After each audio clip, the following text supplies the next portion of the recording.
आप एक ऐसे फेज में हो जहां लाइफ फास्ट मूव हो रही है, करियर बिल्ड हो रहे हैं, रिस्पॉन्सिबिलिटी बढ़ रही है, एक्सपोजर भी बढ़ रहा है, लेकिन एक इनविजिबल चैलेंज है जो आपको रोक रहा है।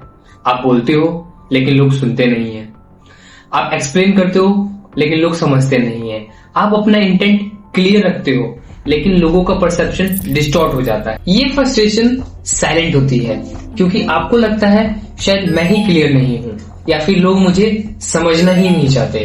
अब मैं इसके पीछे की असली रियलिटी बताता हूँ। प्रॉब्लम लैक ऑफ क्लैरिटी नहीं है, प्रॉब्लम है आपकी लैक ऑफ कम्युनिकेशन मैकेनिज्म्स की। अब आपकी प्रॉब्लम को 3 कैटेगरीज में बांटा जा सकता है: external problem, internal problem and philosophical problem. अब बात करते हैं एक्सटर्नल प्रॉब्लम की। एक्सटर्नल प्रॉब्लम जो आपके साथ हो रहा है, जो आप मैसेजेस देना चाहते हो वो लोगों को समझ नहीं आ रहा है, जिस टोन में आप बोलते हो लोग उसको गलत ले रहे हैं, आप जिस इंटेंट से क्वेश्चन पूछते हो उसको भी गलत लिया जा रहा है। इंटरनल प्रॉब्लम जो आप फील करते हो, आप हमेशा सोचते रहते हो, आप हमेशा अपने पे सेल्फ डाउट करते रहते हो, इसलिए ब्रेन यहाँ एम्बिग्यूटी को टॉलरेट नहीं करता और वो अपनी स्टोरीज खुद क्रिएट करना स्टार्ट कर देता है। That leads to overthinking. अब बात करते हैं फिलोसफिकल प्रॉब्लम की, जो मैंने असलियत में लोगों के अंदर पहचाना है। इंसान की सबसे बेसिक नीड क्या होती है? फूड, मनी या फिर सक्सेस? इनमें से कुछ नहीं। इंसान की सबसे बेसिक नीड ये होती है टू बी अंडरस्टूड, कोई इनको समझे। एंड जब ये नीड फुलफिल नहीं होती है तो कॉन्फ्लिक्ट पैदा होता है, कॉन्फ्लिक्ट से डिस्ट्रैक्शन पैदा होती हैं एंड डिस्ट्रैक्शन से दूरियां यानी डिस्टेंस पैदा होती है। अब मैं आपको एक स्टोरी के मदद से इस प्रॉब्लम को समझाने की कोशिश करता हूँ। एक लड़का होता है जिसका नाम अर्जुन होता है। वो एक कंपनी ज्वाइन करता है। कंपनी ज्वाइन करने के कुछ दिनों बाद उसको एक प्रेजेंटेशन का काम दिया गया उसके बॉस के थ्रू। उसने रात भर मेहनत की, उसने परफेक्शन के साथ पीपीटी तैयार किया, लेकिन जब अगले दिन प्रेजेंटेशन देने की बारी आई कांटेक्ट मिसिंग था, वॉइस लो थी, एनर्जी डिस्कनेक्टेड थी। वहां बैठे हुए बॉस को लगा ही लैक्स लीडरशिप प्रेजेंस, यानी वो टीम को लीड नहीं कर सकता। सच क्या था? स्किल्स तो हाई थी लेकिन सिग्नल वीक था। अब मैं आपको एक ब्लंट ट्रूथ बताता हूं। Communication is not a soft skill, it's a survival skill in professional life. And आपके लिए एक अच्छी खबर, ये कोई इनबॉर्न टैलेंट नहीं है, ये एक सिस्टम है जो आप समय के साथ सीख सकते हो।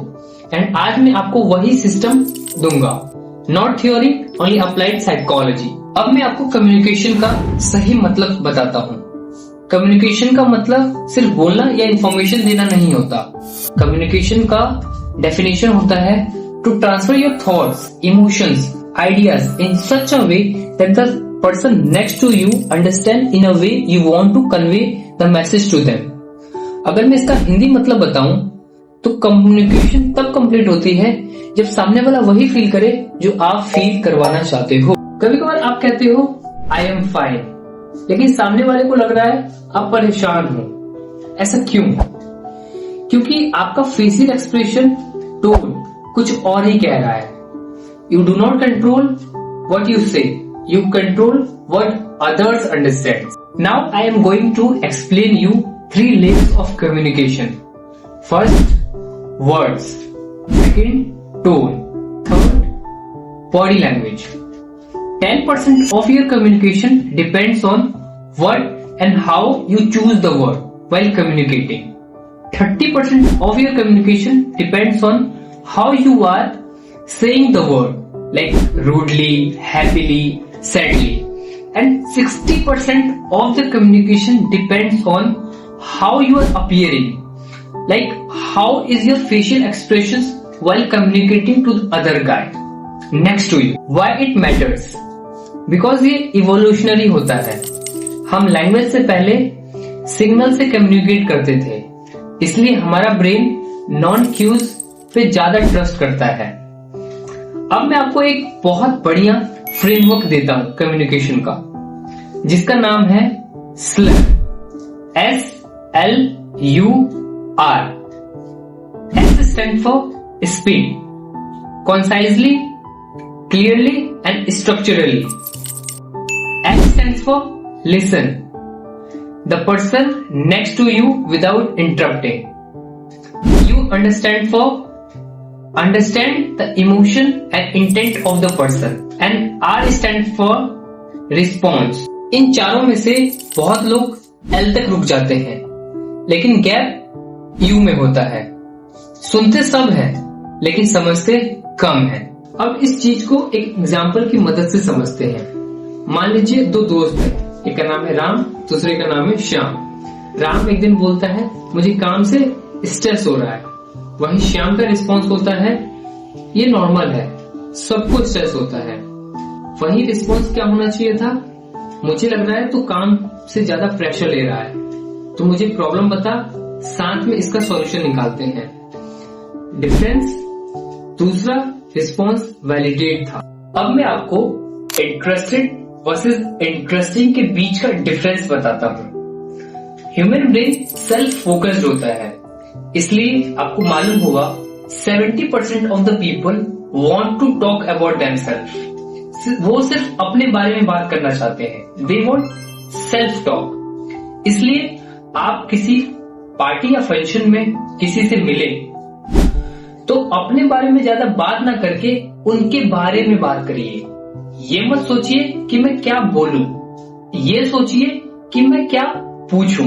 We do not need to be interesting, we need to be interested in someone. अब मैं आपको एक वैलिडेशन प्रिंसिपल के बारे में बताता हूँ। ये प्रिंसिपल कहता है जब भी कोई आपसे कुछ बातें शेयर करता है तो उसकी बातों को वैलिडेट करिए।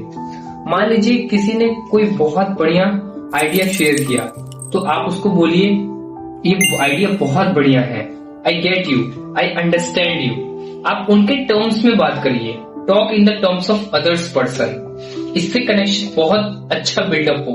अब मैं आपको ऐसे 3 टूल्स बताने जा रहा हूं जिसको आप यूज करके दूसरे लोगों को अच्छी तरह इन्फ्लुएंस कर सकते हो। पहला है नेम, दूसरा है स्टोरी टेलिंग एंड तीसरा ICE फ्रेमवर्क। नेम के बारे में बात करते हैं। आपने सुना होगा your name is your identity. जब भी भीड़ में आपका कोई नाम लेता है you feel really really important. Okay, so जब भी आप कोई फोन पे हो या फिर किसी से मिल रहे हो तो उसके नेम से उसको पुकारिए। That let the other person feel important to you. दूसरा है स्टोरी टेलिंग। ये कहता है कि जब भी कोई आपको चीज बतानी हो, लाइक अपना दुख बताना हो, अपना सुख बताना हो, तो एक स्टोरी बनाइए। स्टोरी के फॉर्म में आप उसको बताएंगे तो उसको ज्यादा याद रहेगा उस चीज को और बहुत ज्यादा कनेक्शन फील होगा। बिकॉज हमारा ब्रेन स्टोरी को 22x फास्टर समझता है एक्सप्लेनेशन से। एंड तीसरा है हमारा ICE फ्रेमवर्क।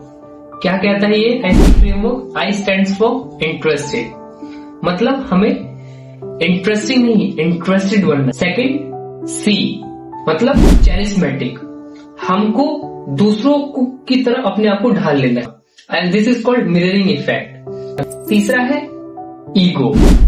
पहली बात तो हमें कम्युनिकेशन ईगो लेकर नहीं आना है, पर जब भी कोई ईगो को खत्म करना है तो आप क्या कर सकते हैं, compliment and suggestions are the best way to remove your ego. मतलब किसी ने बोला कि इस प्रोजेक्ट पे मैंने ये काम किया हुआ है और सर आप ये देख लो, और आपको वो पसंद नहीं आया तो कुछ पॉइंट्स पे आप कॉम्प्लीमेंट दीजिए, फिर देन सजेशन दीजिए और ऐसे आप अपने ईगो को खत्म कर लेंगे। अगर आप सिर्फ नॉलेज इकट्ठा कर रहे हो और अप्लाई नहीं कर रहे तो आप बेस्ट कम्युनिकेटर नहीं बेस्ट कलेक्टर हो। आज आप अपने आप से ये 3 कमिटमेंट, मैं बोलते वक्त किसी को इंटरप्ट नहीं करूंगा, मैं ऑब्जर्व करूंगा, मैं रिएक्ट नहीं रिस्पॉन्ड करूंगा। और अगर आपने मेरे बताए हुए किसी भी स्टेप को इग्नोर किया तो वही same stagnation, same frustration, same misunderstanding feel करोगे। और सबसे डेंजरस बात, आप सिर्फ दुनिया को ब्लेम करते रहोगे। कम्युनिकेशन बोलने का गेम नहीं है, कम्युनिकेशन समझने का गेम है। जब आप दूसरे लोगों को ये फील करवा देते हो कि वो समझ गए हैं तो आप उनके दिमाग से नहीं दिल से कनेक्ट होते हो। अगर आपको ऐसे स्ट्रक्चर्ड साइकोलॉजी बेस्ड सेशन पसंद है तो आप इस चैनल को सब्सक्राइब करिए, क्योंकि आपको यहाँ मिलता है क्लैरिटी, कॉन्फिडेंस और कम्युनिकेशन मास्टरी।